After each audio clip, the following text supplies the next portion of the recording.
Welcome. Our guest tonight is Janna Sipila, the marketing director of the Horse Cave Theater. How she got here and so forth is a story that we will get to later. First of all, what is your native country? I'm from Finland. And by the way, thank you very much for asking me. I'm very pleased and honored to be here. Well, we are pleased and honored to have you, I can assure you. And I think we're going to have a very entertaining and informative evening.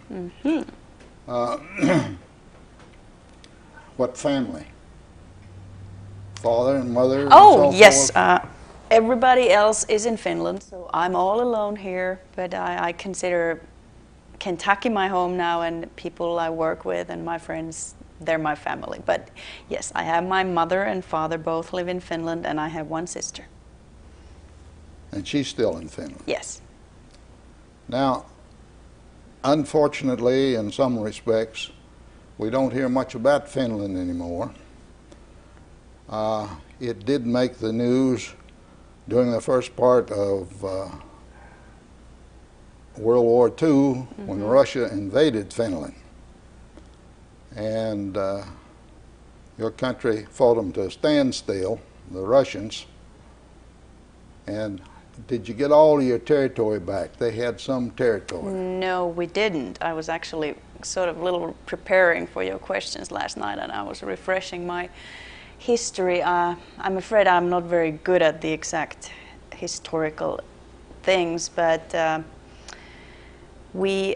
Finland, the shape the country is formed, in Finland we call it, what would be the translation?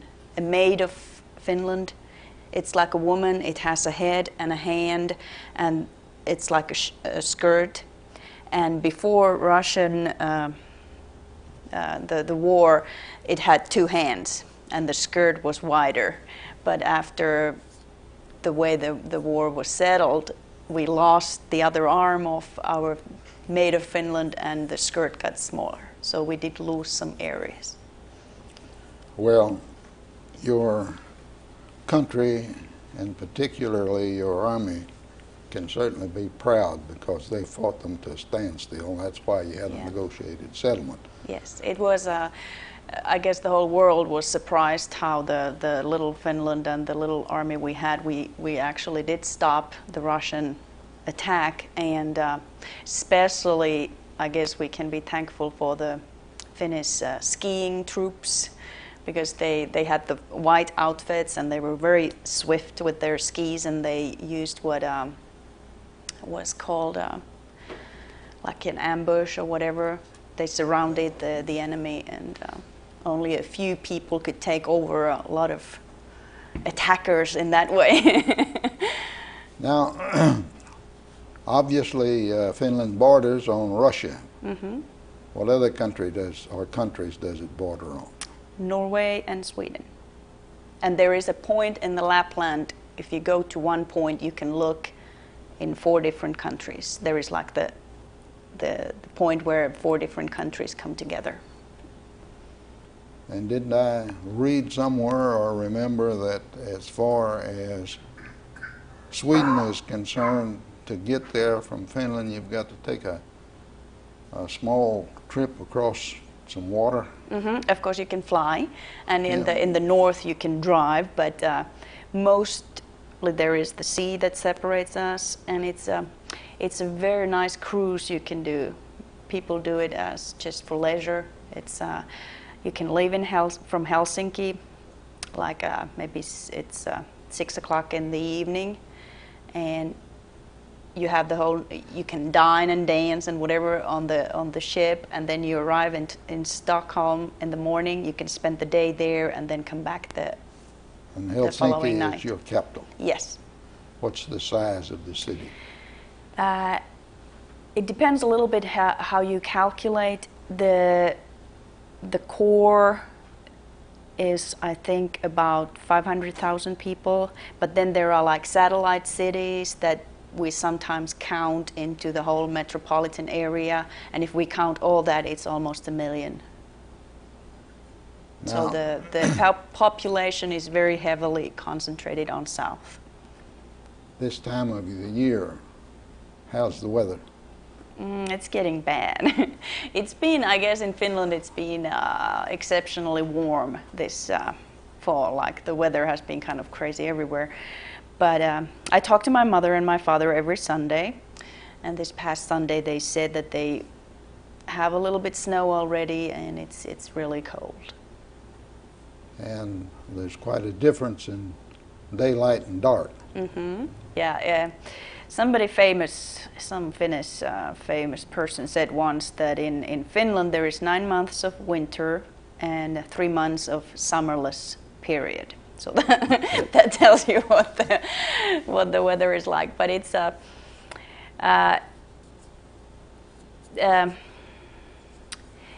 across the northern part of Finland there is the Nordic Circle. And above that point during the summer, there are, I think, 64 days that the sun never sets, and the opposite in the winter when it's darkness all the time. And even in the southern parts of Finland, the longest day during the winter is about 6 hours. And then, of course, summertime, it's very, very light all day long and night. What's your father do?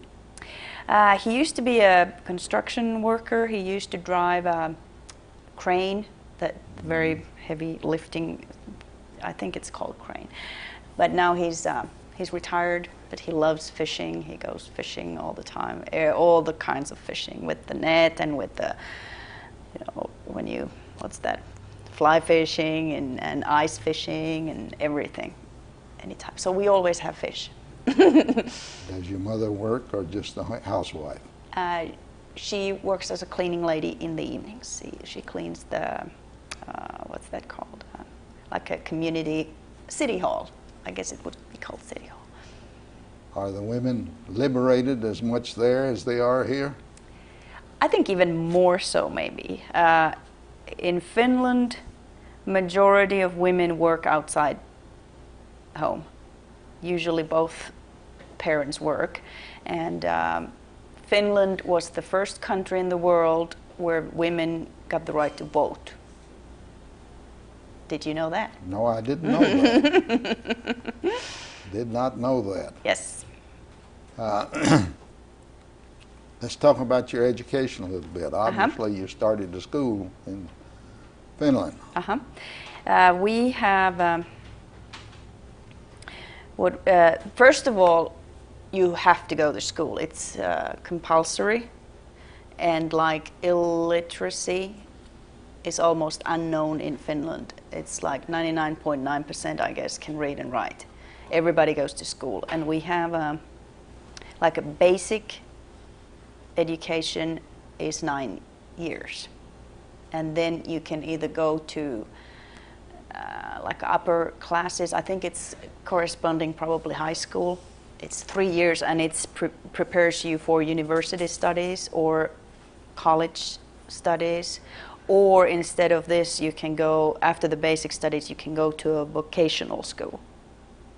And that's, of course, more practical trades you learn there. What age do you start? 7. You're 7. 7. Yeah. The year you, I was actually 6 years old when I started the school, but my birthday was that fall. So the fall you're 7, you start. And what's the extent of your education? Oh, well, I probably have studied more than average, but I did the first 9 years. Then I did the high school. Then I've studied 2 years in commercial college. Then I've studied in Marketing Institute. I've studied copywriting and design. Altogether, let me think. This was not all full-time. I was studying while I was working, but I think it was like 5 years altogether. And then I studied 1 full year in Finnish Institute for International Trade, and that was international marketing. All in Finland? Yes.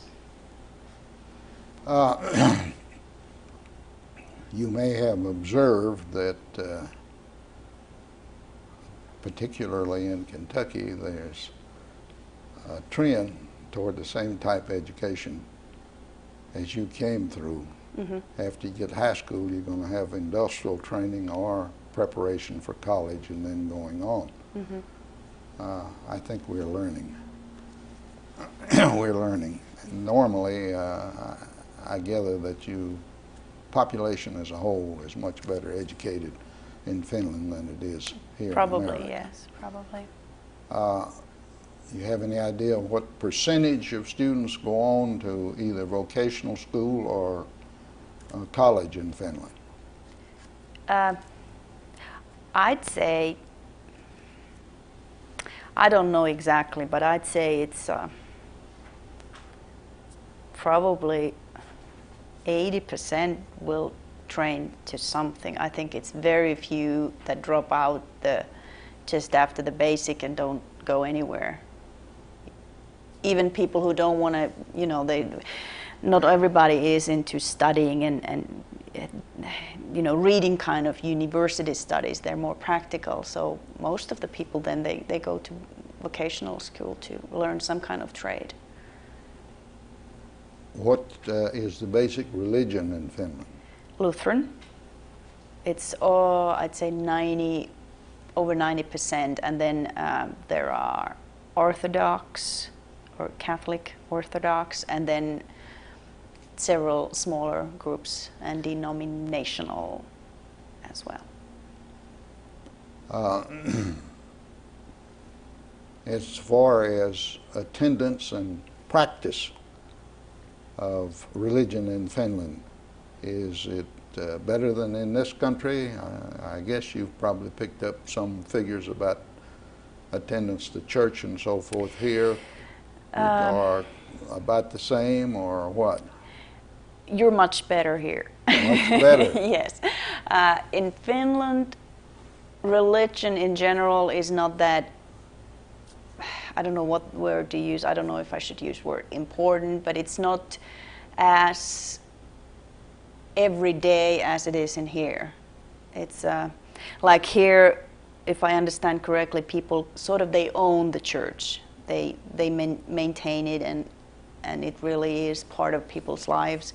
In Finland, it's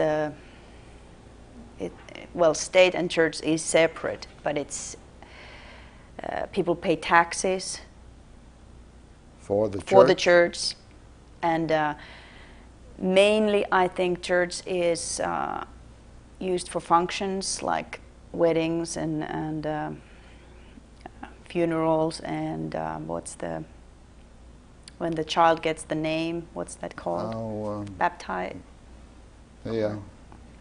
So it's that kind of,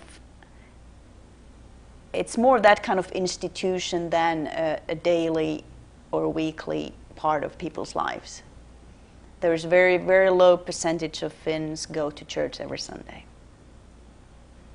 But there is taxes for the church. Yes. Of course, that's contrary to over here, because Yes. one of the things you've probably heard about since you've been here is separation of church and state, and we've got issues. Yeah, in going Finland on. it is separate as well. So it's the church collects the. Oh.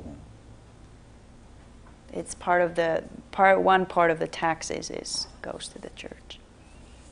And of course, it's a republic. Yes. Now,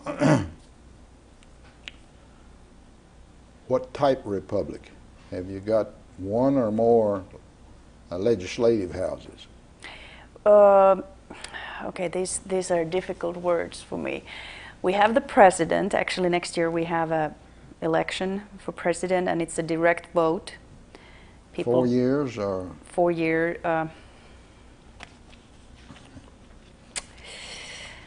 These are the kind of questions I'm afraid of. I forgot now if it's 4 or 6 years. I think it's 6 years, and the maximum term is two terms of 6 years. And legislative power is with Parliament. One house or two? One. Okay. executive power is President and Council of State, and then we have a separate, like court system. Court system. Mm-hmm. Now, being a lawyer, naturally, I'm interested in that. Do you have juries, or No. it's before judges? Yes. Both civil and criminal trials. Do you understand the difference, civil? Yes. Now, as far as criminal trials are concerned in Finland, is it still strictly before the judge, or the French have a system, you know, where the judge presides and has a vote, but there are some lay people also? You know, I am not very familiar, but I think, yes, I think it's similar to that. But it's I don't know if, I've never been in the courtroom in US. I don't know how it works, but if it's anything like in the movies, then it's totally different than what's in Finland. Don't depend on what you see in the movies as far as the court system in this country is concerned. I promise I won't.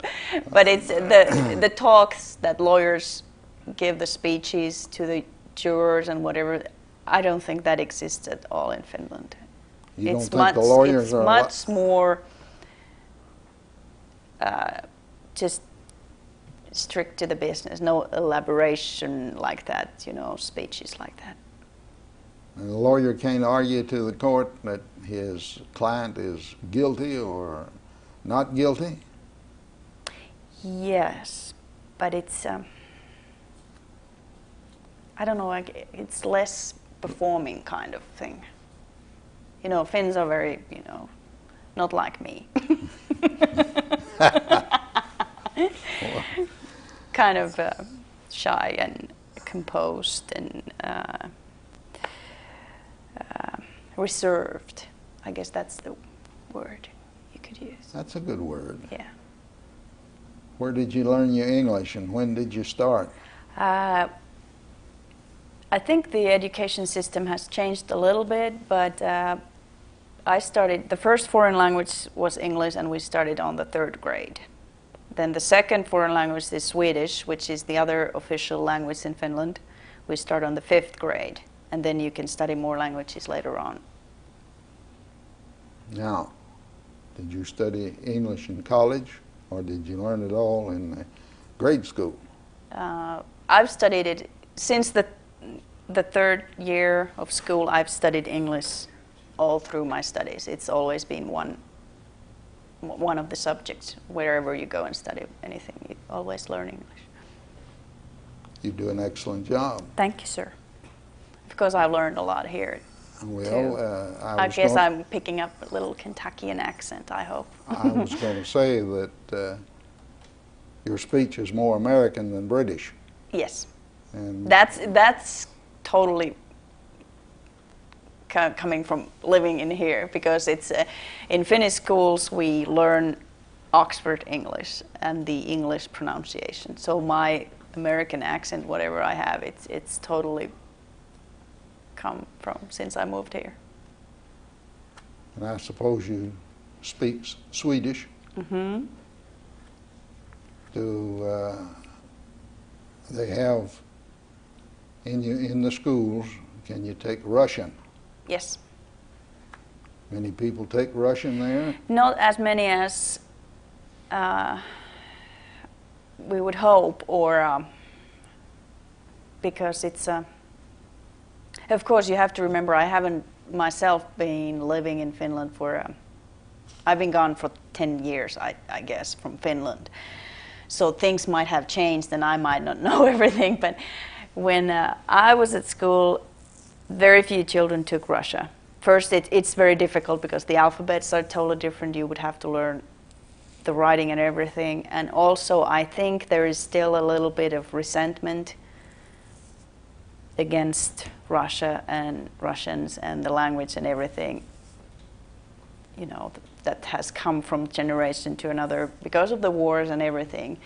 But actually, if a child is smart in Finland, they study Russia, because we do a lot of business, and now since the communism was destroyed, or what's the word, there is even more and more opportunities to do business and trade and everything. So it is a very good language to learn, and you can advance in your career if you can. How many political parties? Too many. Too many. Very, very many. All different kinds. I don't even know how many. Well, how does, 20 probably. How does, or maybe they don't, does any party ever get a majority in the legislative? I think the biggest party, well, there is like the one is in the left, one's in the middle, and one's on the right. And usually it's the middle party that's kind of leading. And when the elections are, who gets the majority vote gets, you know, in the saying of appointing the ministers and whatever, and then there is like the ones who, I can't find the words, and then there is opposition. The minority parties. Yes, minority and the majority, yes. Thank you. Now, we get back to lawyers just for a little bit. Are there many or few in lawyers? Finland, lawyers? Yeah. Not as many as here. No, obviously not. Obviously not. But not even if we compare the population or anything. I don't think it's... What about the economy? We were doing really great. Like after the war, Finland was one of the very few countries that we paid all our dues. And that's been true after 2 wars. Yes, after 2 wars. And of course it was mainly to Russia. And that was a good thing, even though it was very hard, but it was good in a way that our economy and industries got their start. So we have a very good metal industry, and of course a lot of our industries go around forest.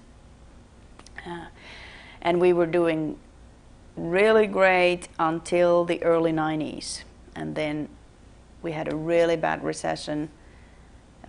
Unemployment went up to 20, almost 30%. We are slowly recovering from that. But for a while it was really tough. It was hard. What about agriculture? You have any at all? Yes, we are, is it called self-sufficient? Yeah. That's the kind of the minimum level we are trying to maintain. But of course, because of the climate, the growing season is very short in Finland. So it's not a major export or anything, but we are self-sufficient. But you are self-sufficient. Yes. Well, that's something to be proud of. Mm-hmm. We've been talking mainly about your country. And of course, you're in the United States now. Have you visited any other countries? Either visited or been employed in any other countries? Well, when I was growing up, I always wanted to travel. That was one of my passions. And then when I got older and got a job and started saving money, I was always saving money to be able to travel. So I've traveled a lot. But talking about spending longer time in places, I was 2.5 years in Kuala Lumpur, Malaysia. And that was my experience just a few years ago. As what? It was, I was married then, so it was my husband's work that took us there, and I wasn't officially working. But now tell us a little bit about Malaysia. We probably know less about it in this country than we do Finland. It's of course in Asia. It's between Singapore and Thailand. It's a peninsula, but there is also 2 states of Malaysia also on the island of Borneo. It's Muslim country. It's there have 3 different groups of people living in there. It's a very fascinating country. It's very interesting. There are Malays that are Muslims and speak Malay. Those are, I think they are like 40%, 50% of the population. Then there are Chinese who are Buddhists and speak Chinese. That's about 30%. And then there are Indians who speak Hindi or whatever, and they have their own religion, and that's another 30%. And these all, they are Malaysians, but they're they're different ethnic, and they all speak English. So for any other country who wants to go there and do business, it's easy because everybody speaks English. That's their common language. Malays together speak Malay, Chinese speak Chinese, but then when they're together, everybody speaks English. Well, is there much, if any, religious strife among these 3 groups? They are coexisting very peacefully. They each, it's kind of funny. They have a freedom of religion, but if you are a Muslim, you're born Muslim, there's no way to get out. You can convert to how do you say that? Convert to Muslim religion, but you can't get out of it if you're born Muslim. So in that way, it's not a freedom of religion, but other religions are tolerated, and you can practice your religion.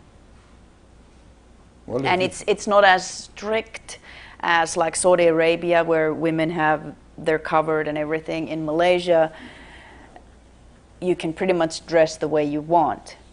A lot of Malaysian ladies do have a scarf, but it's, your whole face is visible, and the clothes are gorgeous. They're very colorful. They're like tropical birds. A long skirt and long top and long sleeves and a scarf, but they're very, very colorful. Industries, what do they have? In Malaysia, oh boy. I think they are one of the world's leading countries to produce tin and rubber.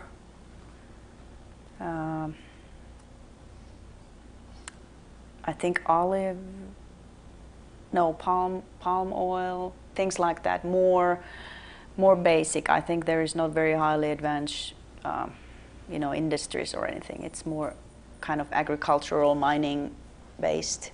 But of course, they were going through a huge boom. They were like Kuala Lumpur. They were building the world's tallest twin towers. Were built. The new airport, new transportation, like a tram or whatever, and it was just buildings everywhere. But of course, they had their troubles too. And the type government? They have king, but he is more like the British Queen? Yeah, sort of a figurine. A figurehead of state. Yeah. That's what I'm trying to say. I'm happy to see somebody else has difficulties with this English language.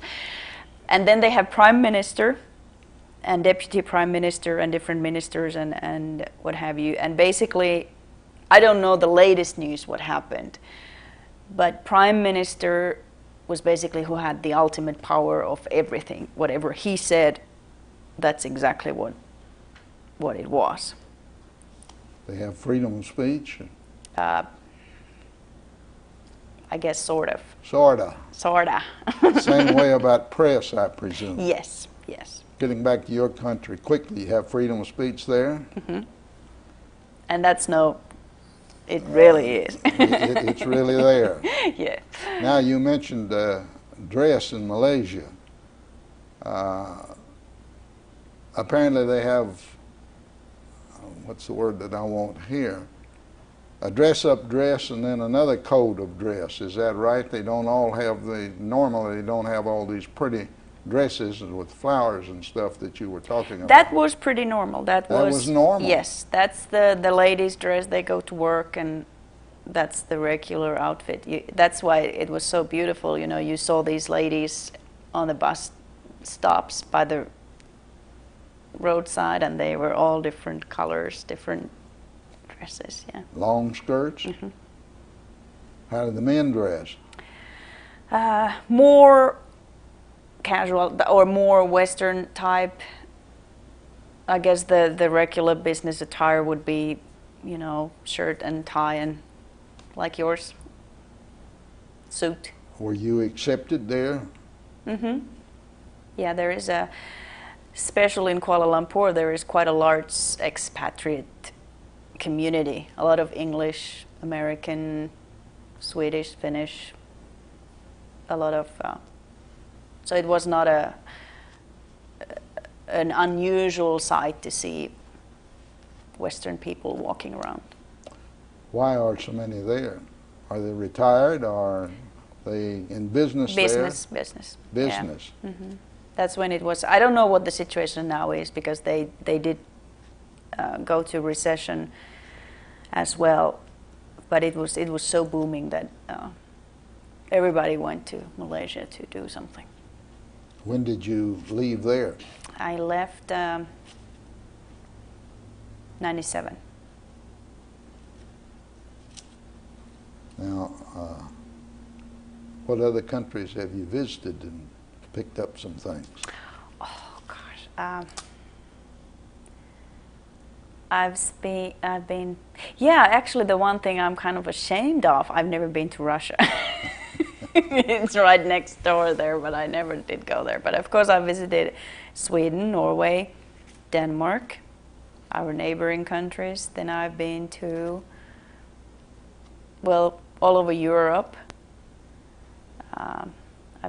I've been to Mexico. I've been to New Zealand. Is probably the furthest I've gone. Beautiful country. Oh, it's absolutely fantastic. It's gorgeous.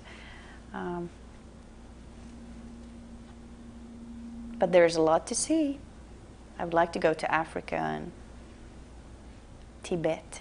Tibet. Is that how you say it? Tibet, yeah. Well, my guess is you'll make it one of these days. I really like to go. And of course, I like one of my dear hobbies I haven't had a chance to do for a while now is scuba diving. So well, that's what I there's would plenty like of to that do. in this country. Yes. Need to go to Florida. Do you speak any other language fluently other than Finnish and English?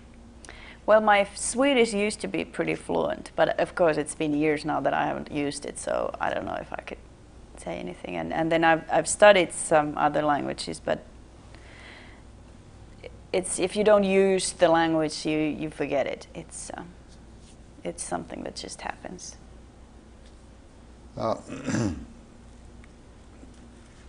Did the Cold War have any effect on Finland?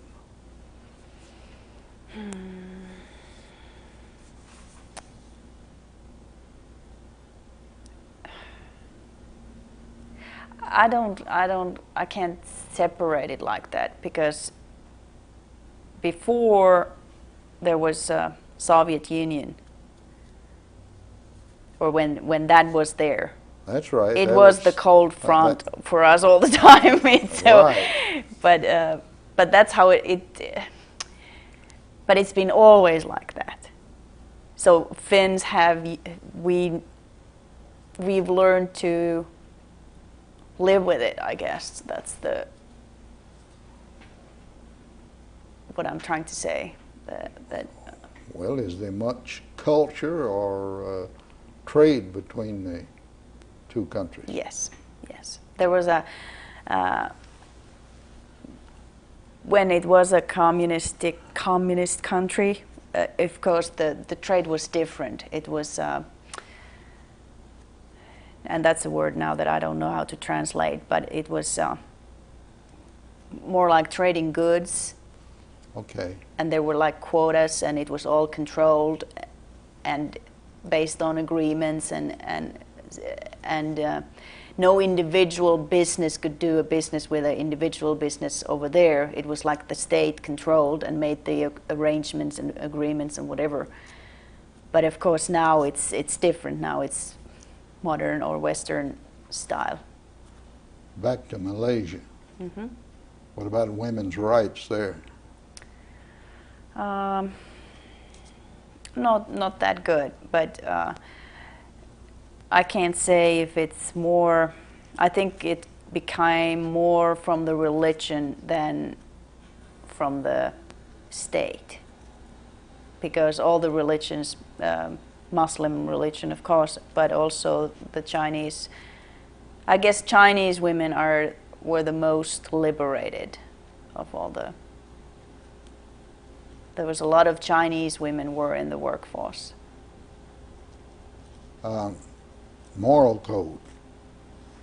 Would it be separate for each religion, or is there sort of a general moral code? I believe it's more of a general, but then again, I guess Muslims were, if you think about like dressing and whatever, they were probably the most conservative or.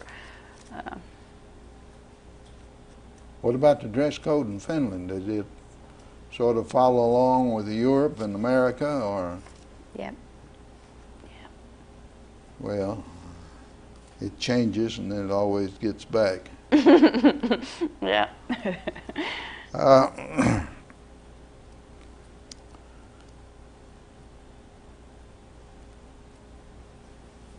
Of course, when it's winter, we have to put a lot of clothes on.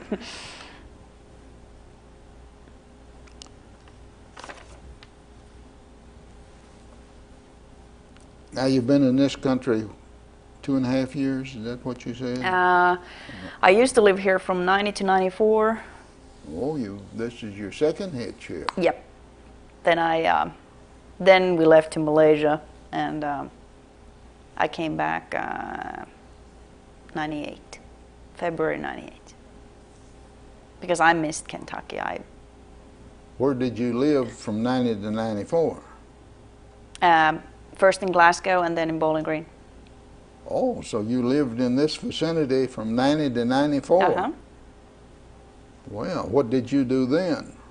Well, like I said, I was married then, and then it was my husband's work that brought us here at the first place, and we worked for the same company.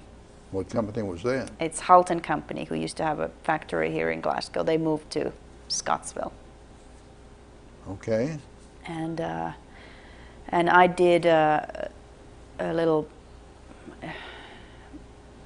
a project or kind of thing with the marketing, and then after that was done, or actually it was before that, but I found Horse Cave Theatre, and I've loved theatre all my life. I used to be involved with the theatre in Finland, and then I started volunteering for the Horse Cave Theatre, and then I auditioned, and I got my first part in 94, and then I started working for the theatre, and then I came back, and I'm working for the theatre again. Was your husband American? No, or? Finnish. Finnish. Mm-hmm. Well, I remember the company that you're talking about, and it's now in Scotland, but is that a Finnish company? Yes, yes. Well, I didn't know that, but I've learned a lot of things here. Yeah, it's one of, well, it's not a huge company, but it has subsidiaries in many places in Europe and all over. And I think more famous Finnish names that you might recognize is Nokia. Yeah. That's a Finnish company. It's probably the most well-known Finnish company all over the world. Then I don't know if you recognize the name Neste. That's another. Don't recognize that one. If you're a fisherman, you recognize Rapala. Those lures are from Finland. What else? But I think Nokia is probably the most famous. What about the divorce rate in Finland? Bad, very bad. I guess it's almost every other, like half, ends up in divorce. Marriages that are, I guess it's pretty much the same here. Comparable to America then, if Yeah, it's that. yeah. For your divorce, and I don't want to get too personal, but did you have to go back Can you stop the cameras? Did you have to go back to Finland to get a divorce, or did you get it in this country? I guess it could have been done here, but it was done in Finland. Yes, yes. But it was very. It was if you can say a divorce is a good divorce, it was a good divorce because it's we're good friends still. We didn't fight. Well, that raises a question. Again, normally is there a big fight over them in Finland, and what about when there are children involved? I don't know the answer to that question, but I guess, well, we didn't even need a lawyer. We were so good friends that we could organize everything without, any. Then got it approved by a judge, I take it, or some Yeah. official, some type Yes, official. yes. But we didn't have to have, we weren't fighting like, that lawyer would have to divide anything. We were able to do that ourselves. But I guess if there are children involved, you would have to have a lawyer in any way, even if you didn't fight, because you would have to have agreement about the visitations and all that kind of thing. So I guess the normal practice is to. So you probably with have the fights over custody over there, Yes, just like yeah, you do yeah, here. Yeah. And now, how long have you been the marketing director at Horse Cave? I took over that position last, I believe in November or so, after last season closed. So I got my feet wet this year. You like it? Oh, I love it. I love it. It's a calling. Everybody has their things that are important to them, and it's good that everybody has different things, because it would be pretty boring if everybody was interested in the same thing. But for me, it's not just a job. It's a life. Because to me, theater, like any art, is one of those things that makes us human. It's one of those things that make life worth living. It's one of those things that are just wonderful that they exist. And that's why because my education and my background is in marketing. So basically I could market anything. But I love to do that work for something I really believe in and something I love. Because it gives the whole different meaning into going to work, because it's something you're passionate about and you love it and you enjoy doing it, and it's something that you can combine your education and your passion and everything. It's just wonderful. You've had parts and plays there. You like that too? Yes. It's part of the whole theater experience. I used to be very shy. When I was a young girl, I was very, very shy. You wouldn't recognize if you had seen me then. But and I guess I probably started enjoying first going to the theater. I think my first experiences were as an audience member, because it's so wonderful, the feeling that you forget everything. You forget who you are. You forget your life and everything, and you're into this different world. And then after that, I got to the other side, providing that experience to the audiences, and it's just wonderful to be part of that, because Did you have parts in plays in Finland before you left there? Yeah, I started acting, I guess, when I guess, kind of late. I believe I was probably 14 or 15 or so. And it was a little group of people. We started doing that just for fun. And we did that for a few years. And then we decided to, be more serious about it. And we founded like a community theater in the place where I was growing up. And it's still existing there, still doing plays. I gather then from what you say that the arts in Finland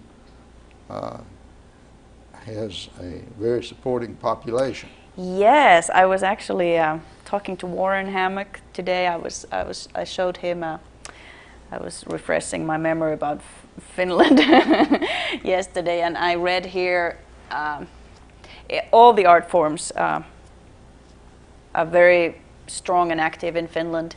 But one of the the amazing numbers about theater is that Finnish population is a little over 5 million people, and there is 2 million theater tickets, over 2 million theater tickets sold every year.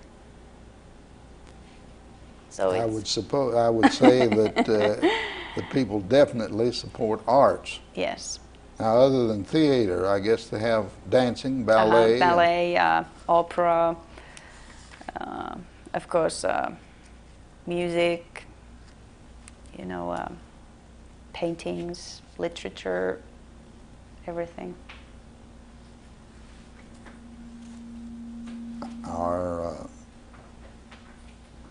I should know this, but I don't. You got any noted Finnish authors? There is one Finnish author who won a Nobel Prize, but of course I now forgot his name. But then there is Väinö Linna is probably the one.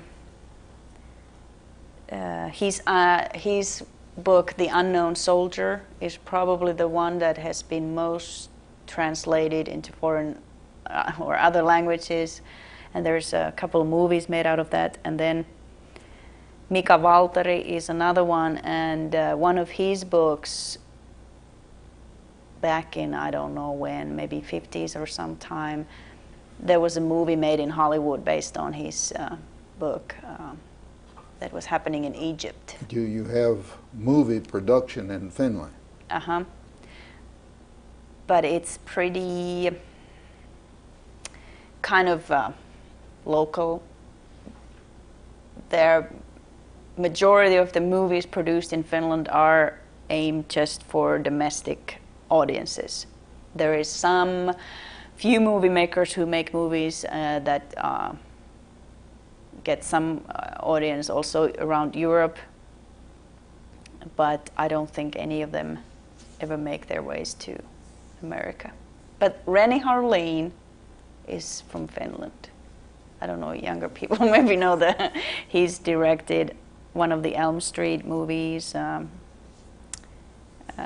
Hard 2, what else? What was the latest one with Sylvester Stallone? He's probably the most famous Finn in of the American movies that are imported. What are the type that's like the best? These horror movies, or sex, or that have a story to tell? Or? Probably everything. I think everything that goes into movie theaters here comes to movie theaters in Finland. I was wondering about that. Yeah. And we don't do voiceovers in Finland, like some countries do. Don't. No, we have is it subtitles or whatever, on the bottom of the screen. Yeah. And I prefer it much more that way, because we do hear the actual actors talk the way they're supposed to. Well, with your knowledge and ability in English, why, I can understand that. Obviously, you would like that better. Yeah, it is. But and I think it is good for learning the language too. what percentage of the people do you think speak English over there, since it's taught so early in school? I think a lot of people, so many learn it at school, but I don't know how many actually then are able to use it. But probably if you stop somebody, especially the younger generation, if you stop somebody in the street and ask them something, I think most likely they'd be able to answer if you ask directions or something. Do the young men have to serve in the armed forces? Yes. That's automatic. Yes. What age? Right after like high school, I think 18, 19, 20. But you can, if you're going to university or your studies are in a stage that you can really get away or something, you can ask for a postponement for that. But usually, of course, it's the sooner the better you get over it. How long do they have to serve? I think a minimum is a year. I think it's 12 months. We used to have that here. There's some people who think we need it again. Now, I'm not going to get into that, whether we do or whether we don't, because you can get quite an argument about that, particularly from the younger people.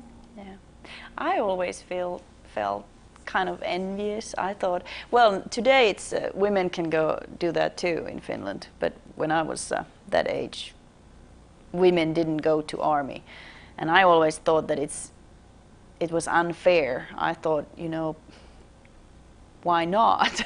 Because men, I think it's good experience for young men because after, when they're older, they have this experience, kind of bonding thing. They can discuss and talk and joke about and everything, and girls didn't have anything like that. Well, now as far as women serving in the service over there, I take it it's purely volunteer on their part. Yes, it's voluntary, yeah. Well, I would assume that particularly based on the armed forces that you had during the war, I would assume that there's a lot of discipline taught. I think we need more of that in this country, well, we're going to be out of time here. Out of time. Is it really so much? Oh, yes. Oh, my goodness. Time flies when you're having fun. I told you wouldn't have any trouble in an hour and so forth. You're a good talker. I could be worse. So it's worked very well. But compare this country with your country and Malaysia, having lived in all three of them. Tell me, compare them to the best of your ability, what you like about this country, what you dislike about it, and the same for the other two. Okay. Well, when I first came to Kentucky, I fell in love with Kentucky immediately. And I've traveled in U.S. as well, different places. And the thing that I most love about here is the people. It is just, altogether I've lived here for 6 years now, and still every day I enjoy people. It's just the friendliness, the positive attitude or whatever it's called of the people. It's just heartwarming. It's just wonderful, and I experience it every day, and I never get tired of it either. So that's what I really, really love here.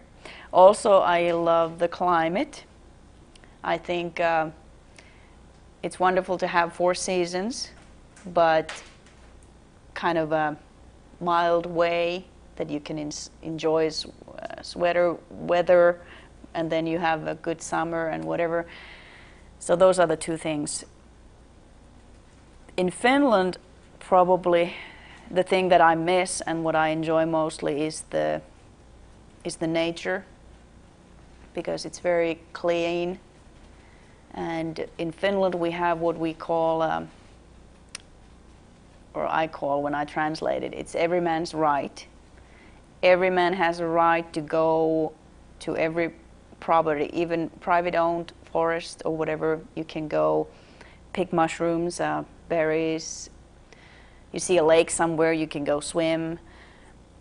And that's what I really miss, the fall time, to go in the forest with my father and pick berries and mushrooms and all that. So that's the clean nature is what I like in Finland most. And I guess what I dislike most is the winter, because it's so cold and harsh, and I've never liked winter. I've always been a summer person, and I'm always telling people that I was born in the wrong country, but but then I found my way here.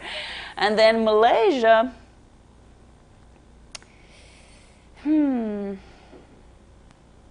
I didn't like,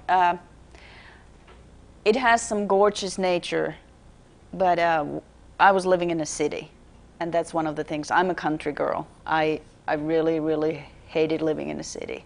So I guess my view of Malaysia might not be fair or objective, because it was a city where I was living. There was a lot of traffic, pollution, noise, crowds.